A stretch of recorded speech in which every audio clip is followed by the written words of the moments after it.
જય શ્રી કૃષ્ણ, જય માતાજી ફ્રેન્ડ્સ, કેમ છો બધા? તો અત્યારે આપણે બનાવવાના છે મોતીચૂરના લાડુ.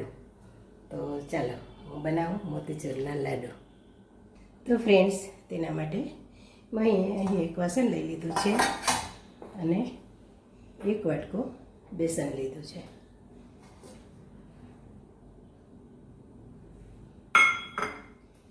તો એ બેસનનું આપણે ખીરું બનાવી લઈએ. થોડું થોડું પાણી નાખી અને મસ્ત ખીરું બનાવી લઈએ આપણે.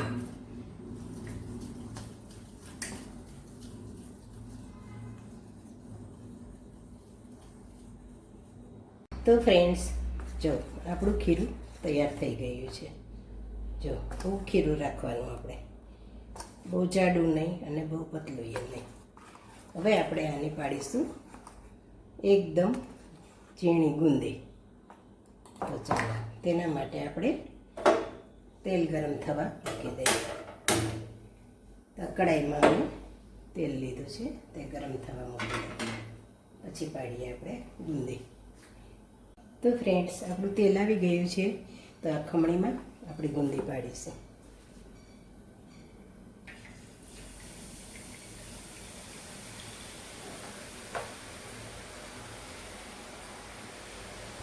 આવી રીતે ખમણીથી આપણે ગુંદી પાડવાની.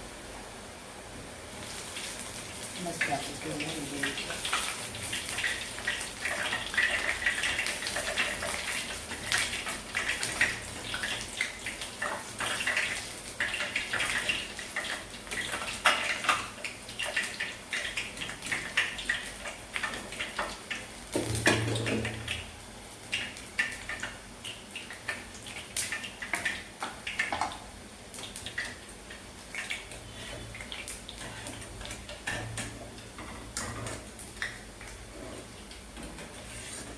મસ્ત લાલ થવા દેવાની થોડી. ચાલો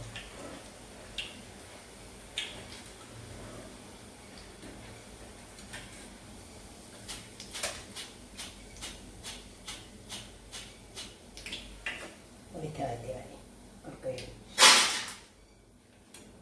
તો આવી રીતે આપણે બધી જ ગુંદી પાડી લઈએ. તો ફ્રેન્ડ્સ, આપણી જો બધી જ ગુંદી તળાઈ ગઈ છે. હવે થોડી ઠંડી પડે એટલે થોડી આપણે મિક્સરમાં ફેરવી લઈએ. પછી આપણે ચાસણી કરીએ. તો ફ્રેન્ડ્સ, ઠંડી થઈ ગઈ છે ગુંદી. તો થોડી આપણે આને મિક્સરમાં સેજ પીસી લઈએ. બધા સેજ મોટી છે એટલે.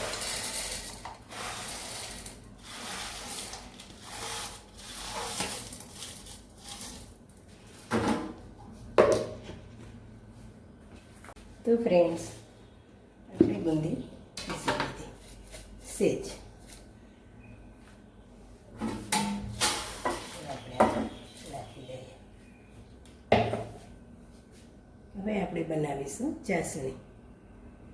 તો ફ્રેન્ડ્સ, ચાસણી બનાવવા માટે મેં અહીં એક વાટકો ખાંડ લીધી છે. તમે જે ગળ્યું ખાતા હોય એ પ્રમાણે લેવાની. વધુ ગળ્યું ખાતા હોય તો 1.5 વાટકી જેવી લેવાની ખાંડ. નહીંતર 1 વાટકો લેવાની.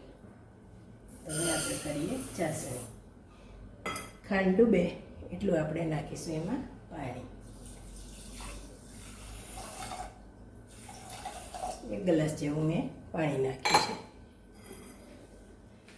આપણે ચાસણી બહુ નથી કરવાની.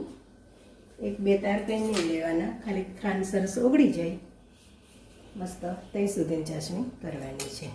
તાર નથી લેવાના. તો ચાલો હવે આપણે કરીએ ચાસણી.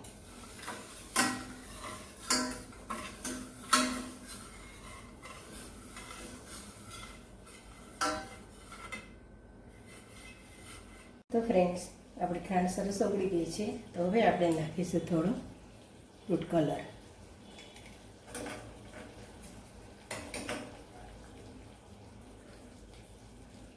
જરીક એવો ફૂડ કલર નાખીશું આપણે.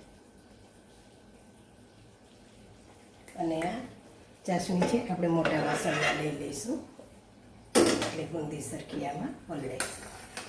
જો આવી ચાસણી કરવાની, બહુ નહીં લેવાની. ખાલી ખાંડ ઓગળે એવી છે. હવે આને આપણે આ મોટા વાસણમાં નાખી દઈએ એટલે ગુંદી સરખી પલળે.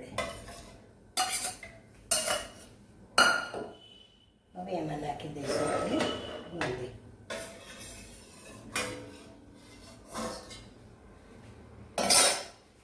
થોડી થોડી કરી અને ગુંદી નાખી દઈએ આપણે હવે.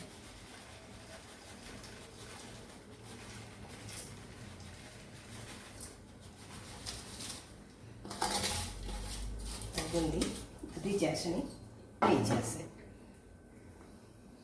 થોડી ગેસની ફ્લેમ વધારીશું આપણે અને થોડી વાર આપણે ચલાવીશું.